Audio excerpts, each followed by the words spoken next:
Chapter 21. In the early hours of the morning, I woke up and found myself in strange new surroundings.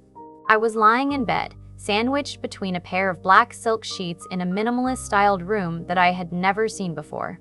Warm ambient lighting lit the room with a soft hue that was gentle on my vampire eyes.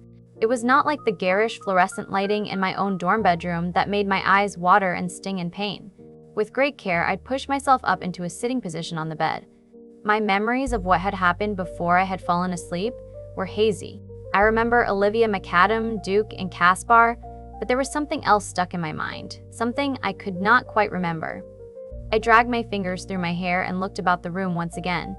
Was I in a hotel room? The decoration and style was so bland, I could not imagine that anyone lived here on a permanent basis. There were no signs of tiny mementos that might give a hint to the identity of the person who lived here.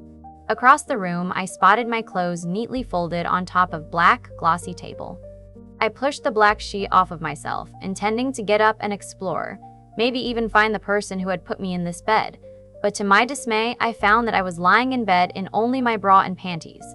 Quickly, I whipped the black silk sheet around my body and flushed, wondering who had undressed me. The answer soon became apparent when Caspar appeared in the doorway wearing nothing more than a pair of dark lounge pants. With my cheeks in flames, I asked, "Who took my clothes off?" The Caspar's expression stiffened, and he said with a hint of sarcasm, "As tempted as I was, Hazel, Henrietta undressed you." I winced slightly, now feeling embarrassed. "Sorry, I just woke up in this place and I couldn't remember how I got here." "So, you instantly thought I must have dragged you back to my lair to have my way with you," Caspar replied.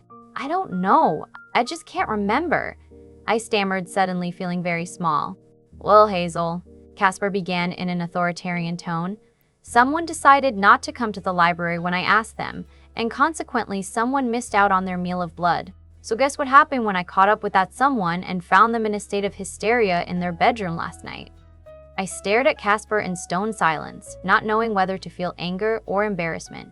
He leaned against the door frame, personifying sheer masculine arrogance, and looked down on me as if I was a very young child in need of a scolding. "Hazel, your body had gone into starvation when I found you. After you had stupidly locked yourself in the bathroom, you passed out. I had to break the damn door to get to you," he told me angrily. "How is that my fault?" I snapped. "You never told me that vampires could faint from hunger. In fact, you never tell me anything. I never asked to be a vampire, Caspar." Caspar rolled his eyes as if he heard that complaint a million times before and said nothing. He instead watched me with a dark, brooding intensity that made me feel very uncomfortable. I hated feeling like I was in trouble for something that I had never done.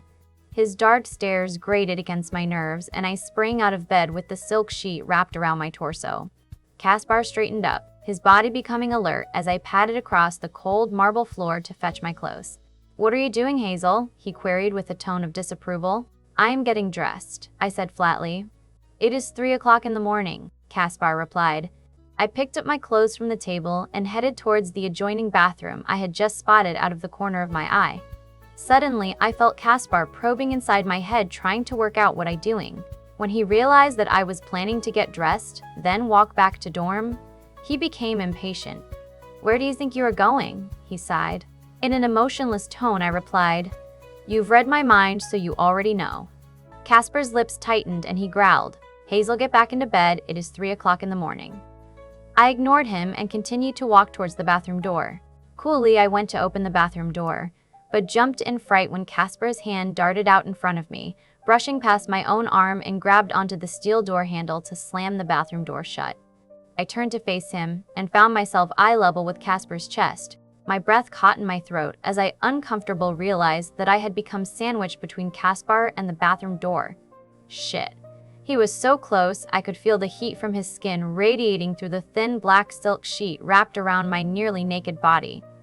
My gaze involuntarily swept downwards, and I noticed how toned his abdomen was. Suddenly, whatever we fighting about was forgotten, as the female hormones in my brains disabled my cognitive capacity for rational thinking.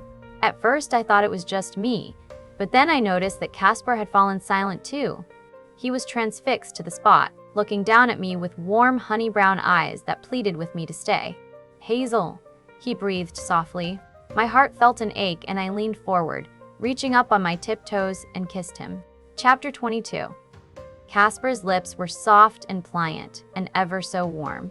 My body pressed against his chest, and I had to keep reminding myself not to let go of the thin black sheet wrapped around my torso.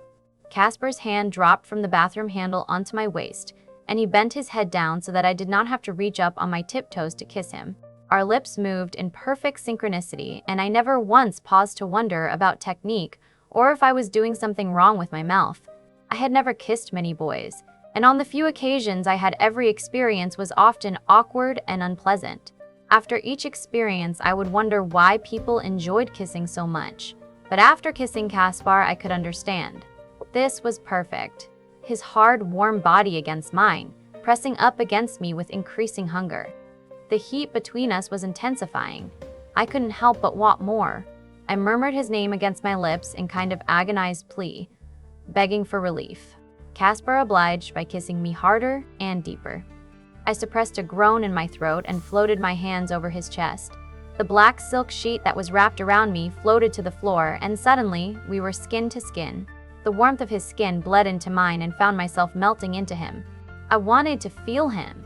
I needed to feel him. The urge was primal and all-consuming. My legs felt weak with sensation, and Caspar encouraged me to wrap my arms around his shoulders. Without thinking, I lifted my arms around his neck and found myself being lifted onto his hips.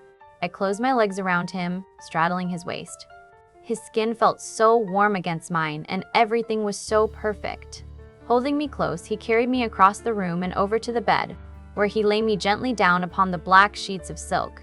Caspar stood back and stared down at me, taking in every inch of my body with his hungry eyes. "You are amazing," he said breathlessly. I flushed at his remark and watched in anticipation as Caspar climbed onto the bed next to me. His black hair was a ruffled, sexy mess which was begging to be stroked. Raising my hand, I dragged my fingers through his hair as he lowered his mouth to kiss my neck. "We should stop now," he said, moving his mouth across my collarbone. "If we go any further, then I will not be able to stop." I held his head to me and replied shakily, "Please don't stop. I need this. I need you." For this moment, I wanted to forget everything around me by seeking refuge in his body. I wanted to forget that I was a vampire, and that Olivia McAdam was trying to get me kicked out of college. I wanted to forget everything around me. Lifting his head, Caspar looked into my eyes and asked, "Are you sure?" When he asked me the question, there was something inside me that knew what was coming, as if it was predestined.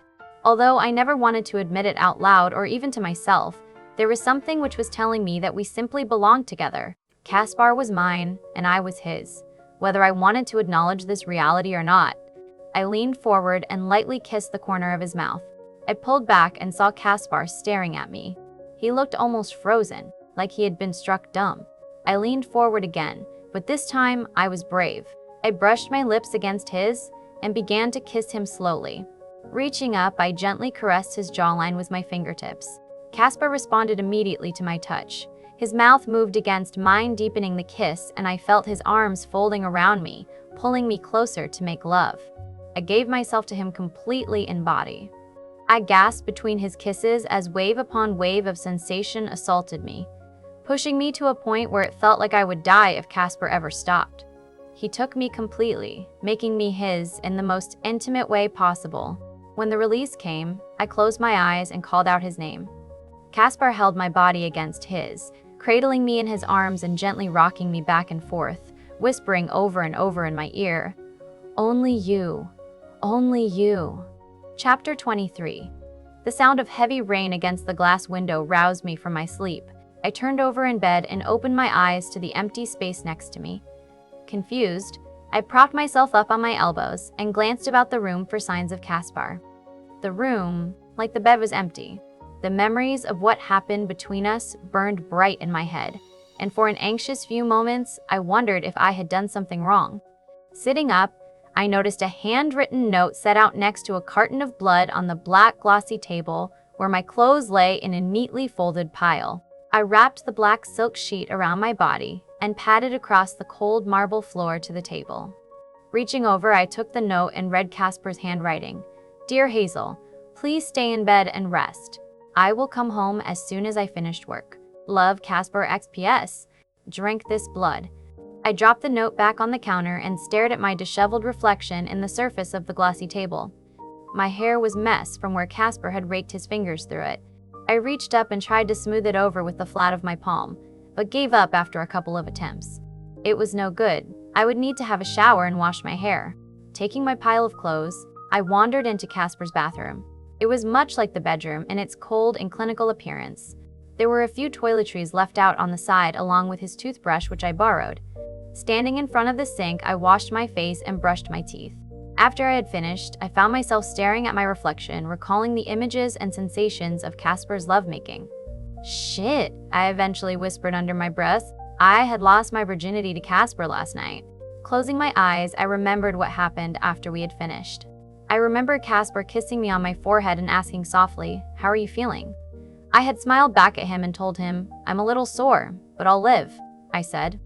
Caspar hadn't understood exactly what I had meant at first, but when he realized that I was referring to the pain of losing my virginity, Caspar had kind of freaked out. He cursed under his breath and snapped at himself. Damn it, I knew I should have been more gentle. I tried to hold back, but I was just so overwhelmed. He then turned to me and said, "Hazel, please forgive me. I was only thinking of myself in the moment. I completely forget that you were a..." His voice trailed away and I pushed the embarrassing memory from my mind. Anxiously, I wondered if that was the reason Caspar had left me to sleep instead of waking me up. What happened between us last night had been so wonderful and natural. Yet afterwards, Caspar had acted so strangely, it made me wonder if he regretted it, or maybe he was been embarrassed about taking my virginity. It seemed a stupid thing to be hung up upon, especially considering that his own stupid vampire rules about taking a bride specifically outlines that the woman destined to be his bride would be a virgin who stood beneath the hangman's tree at midnight. Then the thought occurred that I may have accidentally done something wrong. Maybe he did not enjoy it as much as me. Suddenly, I felt sick to my stomach. I jumped in the shower and quickly washed my hair. Then, after I was nice and clean, I got dressed and grabbed my carton of blood to go. I didn't even bother leaving Caspar a note of explanation. I just left. The building Caspar had taken me to was a large apartment complex on the nice side of town. Caspar occupied the top penthouse apartment that boasted panoramic views of the town and mountain range in the distance. The penthouse had its own private elevator, which I used to exit the building discreetly. I slipped out into the pouring rain without a coat and made my way back to college campus. With my head bent down, hugged my waist, and moved slowly down the sidewalk. I passed out of the nice part of town and moved into the cheaper low-rent student area. The campus was not far now, but I was soaked to the bone. Quietly, I wondered to myself if vampires could die of hypothermia like humans. As I neared the campus, a black, sleek sports car rolled up beside me. The tinted passenger window rolled down, and I saw Henrietta leaning over from the driver's seat. "Get in," she yelled. "I'll ruin your car interior," I said, pointing at my wet clothes. "Don't worry about it," Henrietta replied. I slid into the passenger and closed the door. Henrietta adjusted the climate controls and hot air blasted out of the car vents, warming my freezing wet body. Henrietta tutted, "Hazel, what on earth are you doing out in this weather? Shouldn't you be in the penthouse resting?" "I wanted to go home," I said quietly. "In this freak weather?" Henrietta said with surprise. She leaned across me and pulled a box of tissues from the glove compartment and put them on my lap. I took the tissues and began dabbing the wetness from my face. Then, trying to keep a neutral tone, I replied, "I have things to do, essays and stuff." "I should really drive you back there before Caspar discovers that you are gone," Henrietta said, putting the car in drive and turning around in the road to drive but to the apartment. "No, please," I cried suddenly. "I can't go back there." Henrietta stopped the car and studied my expression for a second. "What happened, Hazel?" she asked suspiciously. "Nothing," I began. "I just need some space." Henrietta paused for a second and said, "Do you still want me to teach you how to block Caspar from your head?" "Definitely," I replied. "Okay, let's go somewhere quiet," she said. Chapter 24. The autumn storm blew across the campus, stripping the trees of their last golden fall leaves. Henrietta and I huddled against the wind and rain, and made a mad dash from her car to my dormitory hall. The afternoon was getting on, but most people were still sat in their lectures, or patiently waiting in the library for the rain to pass so the corridors of my dorm hall was thankfully quiet. I led Henrietta to my bedroom, and when I opened the door, Henrietta was polite enough not to ask what happened to the smashed bathroom door that lay in fragments across the carpeted floor. She stepped inside my bedroom and looked around my room with its music posters, photos, and silly little mementos I had collected during my time here. Henrietta examined each little piece with a smile and said, "This is lovely." I knew that she, being a queen and all, was probably used to much more opulent and elegant furnishings than my tatty old student room, but Henrietta was kind enough to look at each of my items with warm curiosity. She picked up an old stuffed bear that had been with me since I was a child and asked, "What is this handsome chap's name?" "His name is Teddy, which is original," I said, feeling slightly embarrassed. "I like that," Henrietta replied, then with a sad smile added, "I was never allowed such things growing up. My parents, regretfully, did not believe in sentimentality." She placed Teddy back on my bed and then turned to me and asked, "So then, shall we get down to business?" I nodded and replied, "Oh God, yes, I hate having Caspar poking about in my head." Henrietta indicated to the bed and said, "Take off your shoes and lie down." I kicked off my shoes and tiptoed across the carpet, carefully avoiding any splinters of wood that I might step on. Then I took a seat on the edge of the bed and watched Henrietta move across the room and draw my curtains shut. The room was plunged into darkness and the atmosphere changed. A strange worrying tension crept up on me out of nowhere, and suddenly I found myself sitting on the edge of my bed in dreaded anticipation of what Henrietta was about to do to me. Henrietta read my expression and said with a kindly voice, "There is no need to worry, Hazel. All I am going to do is guide you through some very simple hypnosis. There is nothing painful about it." I thanked her, but secretly I knew it wasn't the pain I was worried about. It was something else.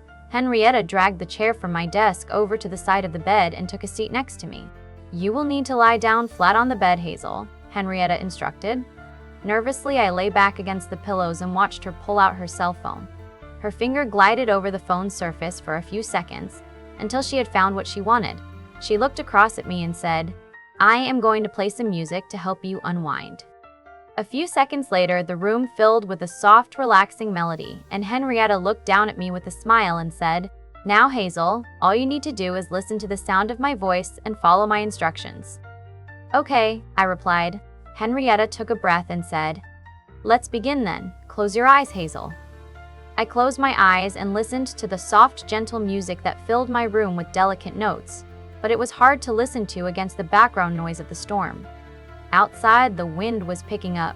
Rain was now starting to lash against my window as the wind threw against the side of the dorm hall. Henrietta made an exasperated noise of irritation. "Damn storm. Do your best to ignore it."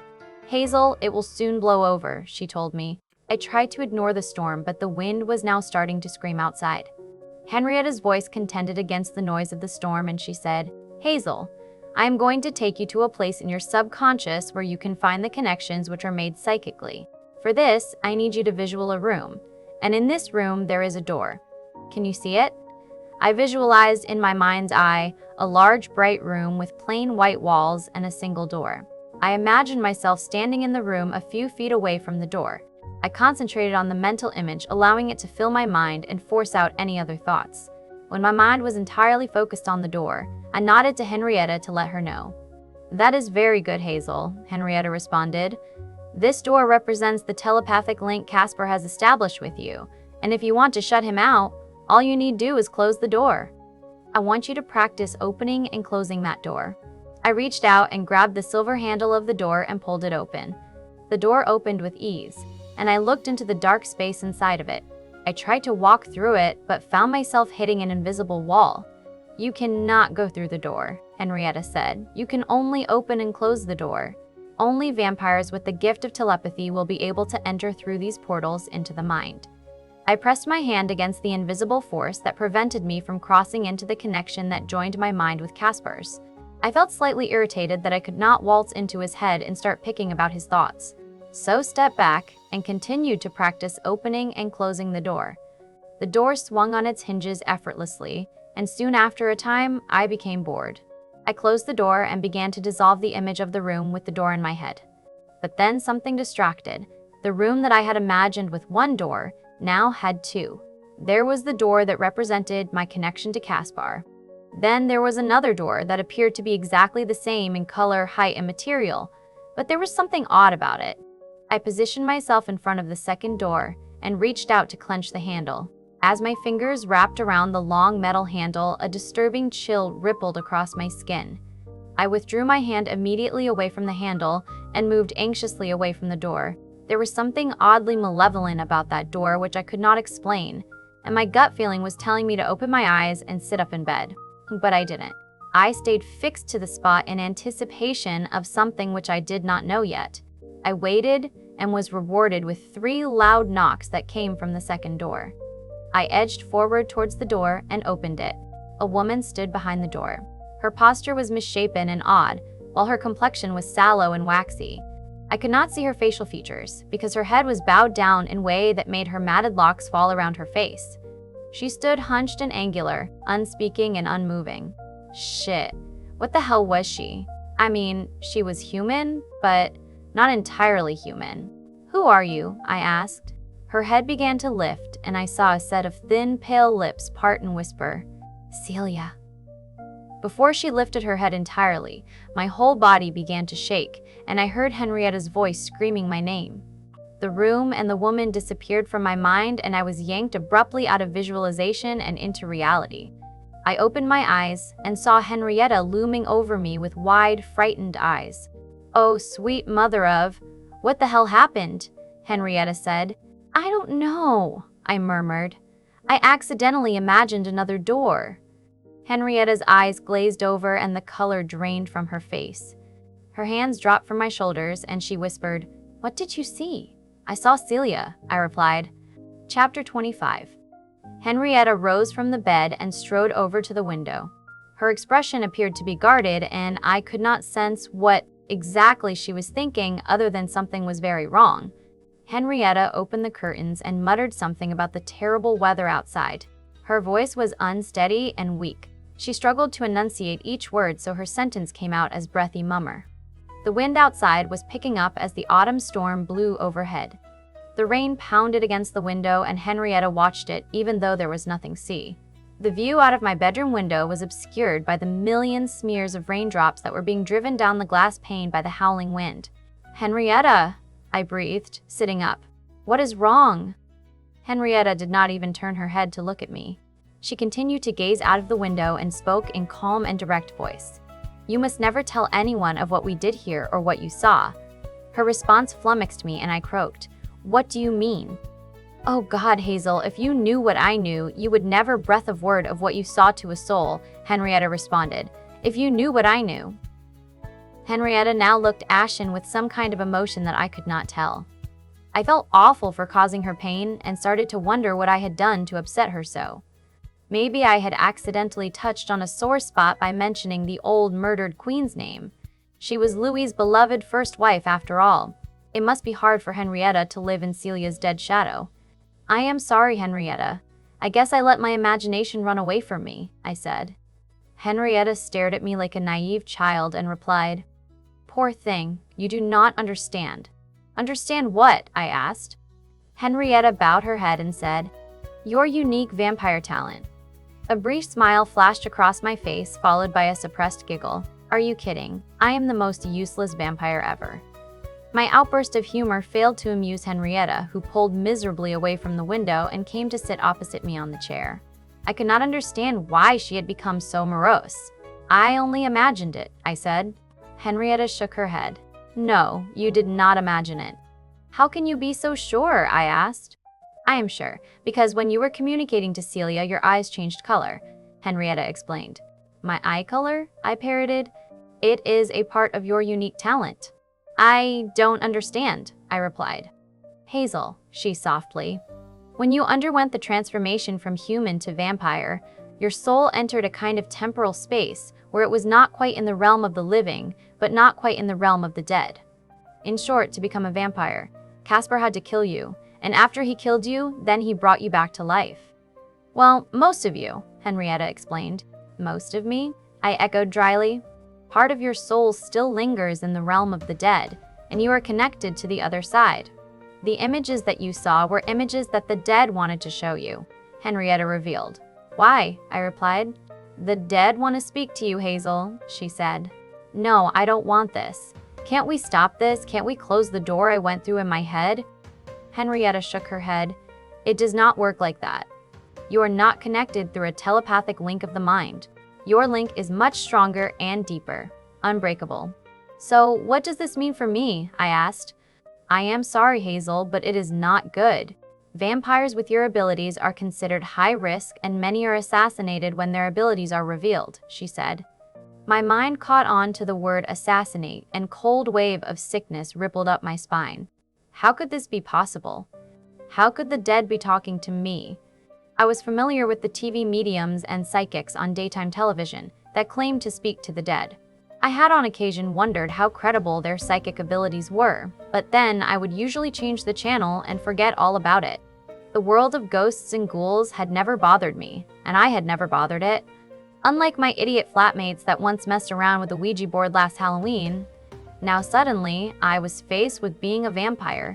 A medium vampire that for some reason people wanted dead. I turned to Henrietta and asked her why. What is wrong with speaking to the dead? The dead were once people too, with hopes, dreams, and ambitions. If their lives were cut short, then they might try to get in contact with a medium that might be able to avenge them. The vampire court is riddled with dark secrets and dark goings-on that could ruin a vampire and their family if it was ever exposed. That is why vampire mediums have extremely short life expectancy at court. People feel safer hiring an assassin than risking being exposed, she explained. Your life depends on being able to keep your mediumship a secret. Even from Caspar? I asked. Yes, even from Caspar. That way only you and I know about your secret, which I swear to keep, Henrietta vowed.